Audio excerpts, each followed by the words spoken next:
Winning the lottery seems to be the ultimate dream for a lot of people, getting ridiculously rich overnight for the price of a hot dog, being able to quit work and basically having the freedom to do whatever you want. It seems like a dream on paper, but reality has proven that the outcome of winning the lottery jackpot is closer to a nightmare than a dream. So here's why winning the lottery might just be the worst thing that can happen. So here's what's been reported about people who's gone public about winning huge sums of money overnight. There's an endless list of winners having their lives turned to absolute shambles, being attacked or murdered as a result of their new wealth. A man from Pennsylvania named William Post won north of $16 million and was shortly after the target of a hitman hired by his own brother in hopes to inherit the winnings himself. However, the attempt failed, but a former girlfriend of his successfully sued him for a third of the winnings, and Mr. Post ended up $1 million in debt within a year of hitting the jackpot and lived the rest of his life on food stamps until he passed away.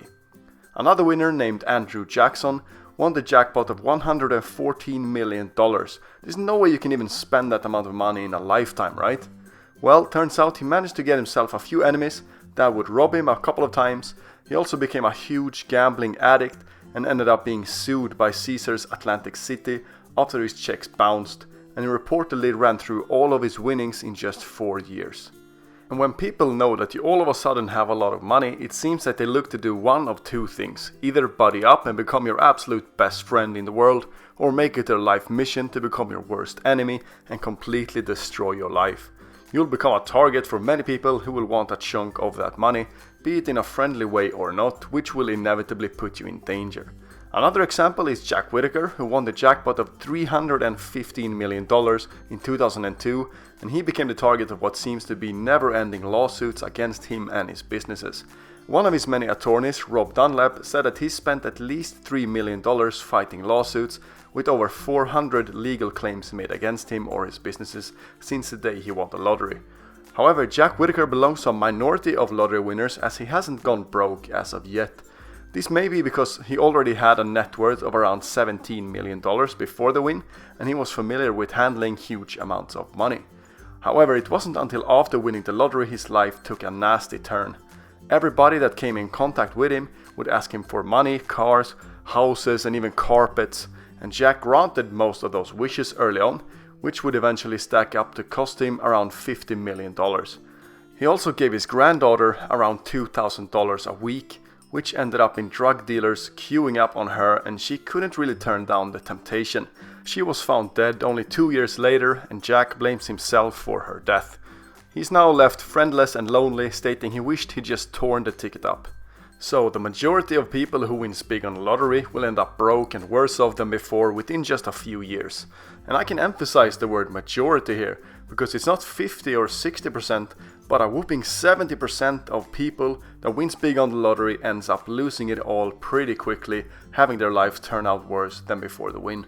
And going bankrupt after winning more money than most people have in their lifetime seems like a pretty unreasonable statement, even if they stay clear of being taken advantage of or robbed or sued.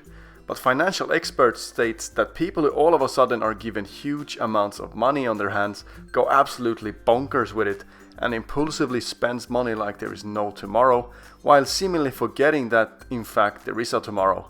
And granted, this rings true not only from lottery winners, but irresponsible athletes when their careers come to an end, and people who inherit big lumps of money as well. People seem to think that winning the lottery will give them ultimate happiness, which can be true, but only for a short period of time. One study from 1978 researched the level of long-term happiness of lottery winners compared to that of being paralyzed in an accident. And what's interesting is that lottery winners had a more difficult time finding pleasure in everyday life and ordinary events compared to the control group. It seems that what made people happy before winning the lottery doesn't make them as happy anymore, and the bar of finding pleasure is now raised to a much higher, almost unreachable level. That extreme sense of pleasure from winning the lottery seems to do more harm than good in the long term, and it's now increasingly harder to enjoy life like they once did. Happiness seems to be based on previous experiences, and psychologists call this the hedonic adaptation. It's simply based on perspective, and our happiness will return to a set point after we experience high or low levels of joy. we can compare it to a thermostat that goes up and down based on level of happiness. So if you want to truly find more happiness in your everyday life, try to avoid spending money on short-term gratification over and over, raising your set point of happiness, and do the exact opposite of that. Make your life more uncomfortable and unpleasant for a short period of time. Instead of getting that new, thicker, softer mattress for your bed, try sleeping on the floor for a few days. Instead of buying a brand new coffee machine with extensive options, try drinking cold coffee or water for a week. And don't take your car everywhere you need to go, but take a walk or ride a bicycle for a few days. Put yourself in uncomfortable situations and pull through it, and you will start to appreciate the small, ordinary things that you've already got a whole lot more. And it's been stated that happiness is just another word for progress. True happiness comes from daily progress and sacrificing today for a better tomorrow. By continuously putting yourself in uncomfortable situations, working hard and sacrificing today, you will grow a little bit each day, which will inevitably result in a happier life. Ask yourself what you take more pride in. Becoming rich overnight through sheer luck by winning the lottery, or becoming rich through years of hard work and sacrifice that eventually would result in large sums of money rolling in every month, increasing in value as you progress. Statistically speaking, you have a higher chance of getting struck by lightning than winning the lottery, while becoming rich through hard work is pretty common, and the people who do so are by large more happy than lottery winners, especially in the long run. So there you go, I'll list all the references and studies below if you want to read into it a bit more, as well as a Business Insider list of 20 people who won the lottery and became absolutely miserable because of it. Leave a like if you enjoyed it, leave a dislike if you thought it was shit, and I might catch you in the next one. Goodbye.